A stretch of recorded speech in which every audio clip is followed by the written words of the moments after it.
Tapi ada satu hal yang menarik di sini mengenai jenis makanan. Kalau kita perhatikan dalam firman Tuhan, ternyata Paulus juga menjelaskan bahwa untuk manusia rohani, kita juga ada jenis makanan yang harus kita pilih. Ada jenis makanan yang memang berguna untuk pertumbuhan manusia rohani kita. Jadi tadi dijelaskan mengenai manfaat susu untuk kesehatan dalam tubuh kita. Itu ya secara manusia jasmani. Tapi dalam firman Tuhan kalau kita lihat dalam 1 Korintus 3 ayat 1-2 dikatakan seperti ini. Dan aku saudara-saudara pada waktu itu tidak dapat berbicara dengan kamu seperti dengan manusia rohani, tetapi hanya dengan manusia duniawi yang belum dewasa dalam Kristus. Terus Paulus bilang, susulah yang kuberikan kepadamu, bukanlah makanan keras, sebab kamu belum dapat menerimanya, dan sekarang pun kamu belum dapat menerimanya. Di sini Paulus menggambarkan bahwa manusia rohani kita, makanannya ada dua macam, yaitu makanan keras dan bukan makanan keras. Dan yang bukan makanan keras di sana Paulus gambarkan seperti susu, sesuatu yang dengan mudah dikonsumsi, sesuatu yang dengan mudah langsung diserap oleh tubuh, seperti yang tadi digambarkan dalam artikel yang kita baca. Tapi dalam penjelasan Paulus di sana maksudnya adalah suatu kebenaran firman Tuhan yang dengan sangat praktis, dengan sangat mudah kita terima, itu digambarkan seperti susu. Itu digambarkan seperti sesuatu hal yang menggambarkan orang yang belum dewasa secara rohani.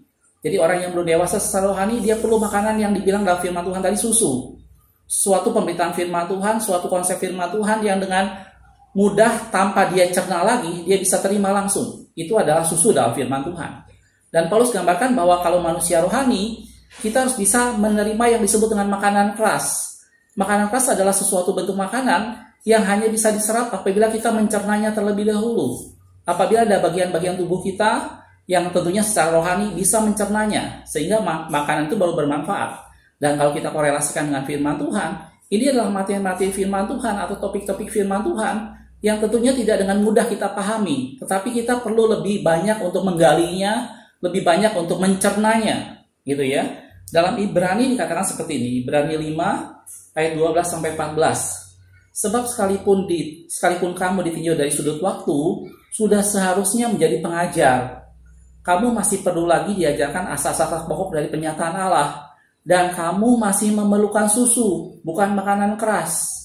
Sebab, barang siapa masih memerlukan susu, ia tidak memahami ajaran tentang kebenaran. Sebab ia adalah anak kecil. Tetapi makanan keras adalah untuk orang-orang dewasa, yang karena mempunyai panca indera yang terlatih untuk membedakan yang baik daripada yang jahat. Nah, jadi itu juga menjadi parameter untuk pertumbuhan rohani kita.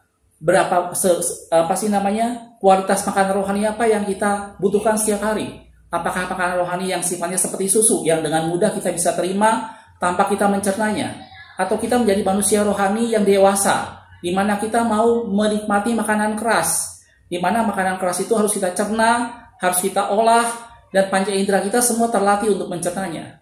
Dan ini adalah gambaran pertumbuhan rohani kita. Jadi pertumbuhan rohani salah satu tandanya adalah seberapa besar kita mampu mengolah makanan keras yang disajikan pada kita. Seberapa besar kita mau bisa mengolah firman Tuhan yang kita terima, yang mungkin tidak dengan mudah kita bisa pahami. Tapi itulah makanan keras. Jadi mari saudaraku, mudah-mudahan dari yang sederhana, video yang sederhana ini saya ingin kita sama-sama meningkat. Mari jangan cuma hanya sekedar mengkonsumsi susu. Memang susu baik, tadi seperti artikel tadi dijelaskan. Susu baik, tetapi itu tidak melatih panca indera kita untuk mengolahnya. Nah, begitu juga dengan firman Tuhan. Mungkin kita mendengar firman Tuhan yang praktis, yang mudah, itu menjadi sesuatu hal yang memang baik, tapi itu hanya sekedar susu.